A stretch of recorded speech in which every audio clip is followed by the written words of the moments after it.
नमस्कार, आप सभी का हमारे चैनल जय गुरुदेव उत्तराखंड पर एक बार फिर से बहुत बहुत स्वागत है।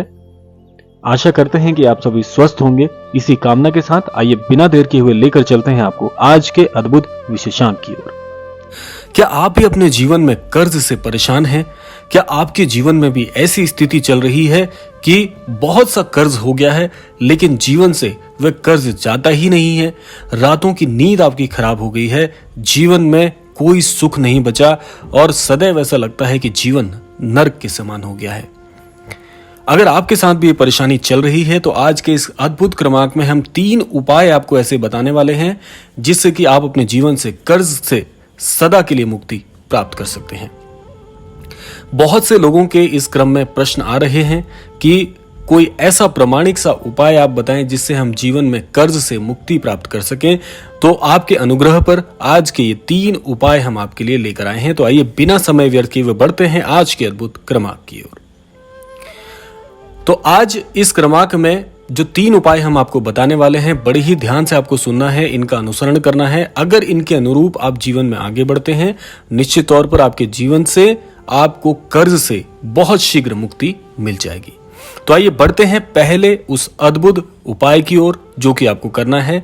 देखिए, 3 दिवस मैं आपको बता रहा हूं, 3 दिवस में से किसी भी दिवस आप ये उपाय कर सकते हैं। उन 3 दिवसों में शनिवार, मंगलवार और गुरुवार, इन 3 दिनों में आप कोई सा भी दिन चुनकर 5 आपको पान के पत्ते लेकर आने हैं। उन पान के पत्तों को बड़ी सावधानी से आपको इनका चुनाव करना है कि वो खंडित ना हो। खंडित का आशय यहां पर है कोई भी पत्ता कटा हुआ नहीं होना चाहिए, बीच में से खराब नहीं होना चाहिए। तो बड़े ही ध्यान से आपको इनका चुनाव करना है कि खंडित पत्र नहीं होने चाहिए। इन 5 पत्तों का आपने क्या करना है कि आपको शहद से इन पत्तों पर श्रीम, श्री और श्री के ऊपर बिंदी और श्रीम राम लिखना है। इसके पश्चात आपने क्या करना है कि श्री राम आपको इन पत्रों पर लिखकर जिस भी दिवस का आप चुनाव करेंगे उस दिवस में आपको ये प्रभु श्री हनुमान जी को समर्पित करने हैं, उन पर चढ़ाने हैं। दिवस अगर आपको लगता है कि इन दिनों में आप किसी दिन का चुनाव करने में आपको असमंजस हो रही है तो निश्चित तौर पर आप मंगलवार का दिन बड़ी आसानी से चुन सकते हैं, क्योंकि मंगलवार जो होता है वो पूर्ण रूप से श्री हनुमान जी को ही समर्पित है। इसके बाद आपने क्या करना है कि जब आप ये पान के पत्र जो हैं वो श्री हनुमान जी को चढ़ाते हैं और श्री हनुमान जी के समक्ष आपको श्री हनुमान चालीसा का पाठ भी करना है। उस पाठ में एक बात ध्यान रहे कि आपको किसी भी दोहे पर, किसी भी चौपाई पर रुकना नहीं है। पूर्ण रूप से आपको इसका पाठ करना है। आप ये पाठ देखकर भी कर सकते हैं, यदि आपको कंठस्थ है तो उस स्वरूप में भी कर सकते हैं, लेकिन इसमें विघ्न ना आए इस बात का ध्यान रखिएगा। यानी कि श्री हनुमान चालीसा भी खंडित नहीं होनी चाहिए। श्री हनुमान चालीसा का पाठ करने के बाद आपको ये उपाय कब तक करना है? ये उपाय कम से कम आपको 3 दिवसों का चुनाव करके 3 दिवस कम से कम आपको ये करना है। इसके पश्चात आप अपना जो भी व्यवसाय करते हैं, जो भी कार्य करते हैं या जिस भी कार्य क्षेत्र में आप कार्यरत हैं, पूरी ईमानदारी से काम करना शुरू कीजिएगा। ये उपाय बहुत सटीक है, आपके जीवन पर बहुत बहुत असर डालेगा और धीरे धीरे आपके जीवन से कर्ज से आपको मुक्ति दिलाएगा। तो ये तो हो गया पहला उपाय। अब बढ़ते हैं दूसरे उपाय की ओर। दूसरा उपाय क्या है? अब आप इसको बड़े ध्यान से सुनिएगा। दूसरे उपाय के अंतर्गत आपको एक नियम बताना है। देखिए, बहुत से क्रमांकों में मैं आपको नियम बताने के लिए बोलता हूं, नियम आपको बनाने होते हैं।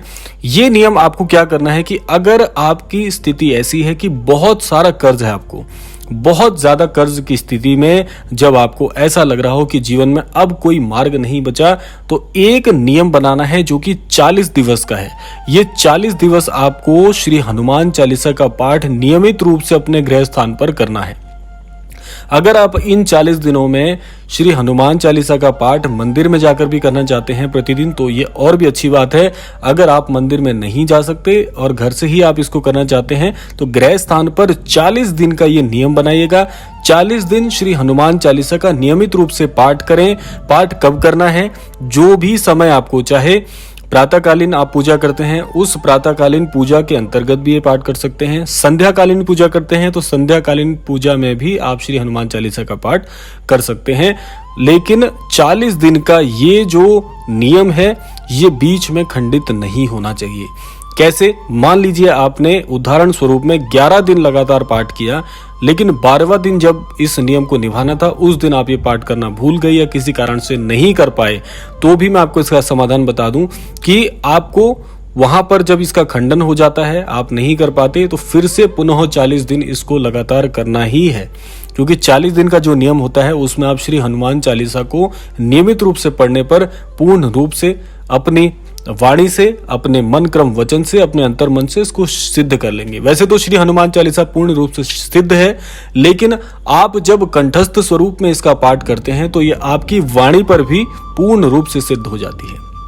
उसके बाद श्री हनुमान जी का आप ध्यान करें और उससे आप पाएंगे कि आपके जीवन में आपको सही मार्गदर्शन मिलना शुरू हो जाएगा, सही निर्णय आप लेने शुरू कर देंगे और आपकी बुद्धि, आपकी वाणी जो भी कार्य करेगी वो बहुत बहुत सटीक होगा। इस प्रकार से आपके जीवन से सारा जो कर्ज है वो पूर्ण रूप से आपके जीवन से ओझल हो जाएगा। तो ये हो गए 2 उपाय। अब बात करते हैं तीसरे और सबसे महत्वपूर्ण उपाय की। देखिए, ये उपाय आप अगर सही विधि से, सही मन क्रम वचन से करते हैं तो आप पाएंगे कि आपको बहुत शीघ्र कर्ज से या कर्ज की स्थिति से मुक्ति मिल जाएगी। तीसरा उपाय मैं आपको बता देता हूं। इस तीसरे उपाय में आपको एक बात का ध्यान रखना है कि मन से, तन से और अपने विचारों से पूर्ण रूप से शुद्ध होकर ये उपाय आपको करना है। इस उपाय के अंतर्गत आप श्री हनुमान जी की आराधना करने वाले हैं। आराधना में क्या करना है कि 3 दिन का एक नियम बनाना है आपको। इन 3 दिनों में एक अखंड ज्योत जो है सरसों के तेल में दीपक के स्वरूप में आपको श्री हनुमान जी के छवि चित्र के समक्ष रखनी है और इन 3 दिनों में वो जो अखंड ज्योत होती है उसमें कभी भी ऐसा नहीं होना चाहिए कि किसी प्रकार का विघ्न आए। अखंड ज्योत का आशय होता है कि 24 घंटे वो जो ज्योत आप जलाएंगे वो जलनी चाहिए। 3 दिन तक इसका नियम बनाना है। उस नियम के अंतर्गत आपको क्या करना है कि श्री हनुमान जी के समक्ष बैठकर पूरे मन क्रम वचन से श्री हनुमान जी को आपको याद करना है सबसे पहले। उसके बाद श्री हनुमान चालीसा का पाठ जितना भी आप कर पाएं, यहाँ पर कोई संख्या नहीं है, वह 1 भी हो सकती है, 2 भी हो सकती है। कहने का आशय यह है कि जब आप पूर्ण रूप से शुद्ध मन से श्री हनुमान जी के समक्ष बैठकर श्री हनुमान चालीसा का पाठ कर रहे होंगे, उस दौरान इसमें कोई भी विघ्न न आए। पूरा अंतर मन से, एकाग्रचित मन से श्री हनुमान जी को आपको अपने अंतर मन से श्री हनुमान चालीसा के पाठ में ही अपने कष्टों से अवगत कराना है। और श्री हनुमान चालीसा का जब आप पाठ करेंगे तो इसमें जो चौपाई आती है कि और देवता चित्त न धरहि, हनुमत से ही सर्व सुख करहि, इस पर आपको बल देना है। बल कैसे देंगे? श्री हनुमान चालीसा का पाठ जैसे ही आप कर लेते हैं, मान लीजिए आपने अपनी सहूलियत के अनुसार 11 हनुमान चालीसा का पाठ किया, उसके समापन के बाद में आपको ये वाली चौपाई जो मैंने बताई कि और देवता चित्त न धरहि, हनुमत से ही सर्व सुख करहि, इसको आपको श्री हनुमान जी के समक्ष कहते रहना है। इसमें भी कोई संख्या नहीं है, जितना भी मन क्रम वचन से आप कह सकते हैं उतना आप कर सकते हैं, कोई संख्या नहीं है यहाँ पर। इससे आपको क्या फायदा मिलेगा? देखिए, जब आप श्री हनुमान जी के समक्ष ये उपाय करते हैं, उससे आपका एकाग्रचित मन श्री हनुमान जी से प्रत्यक्ष रूप से जुड़ जाता है।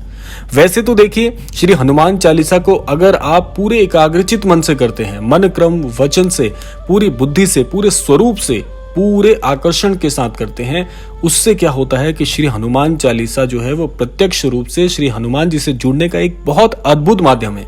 तो आपको ये उपाय करने का आशय यहाँ पर यही है कि आप इन 3 दिवसों में श्री हनुमान जी के समक्ष अपने अंतर मन से अपने सारे कष्ट बताएंगे।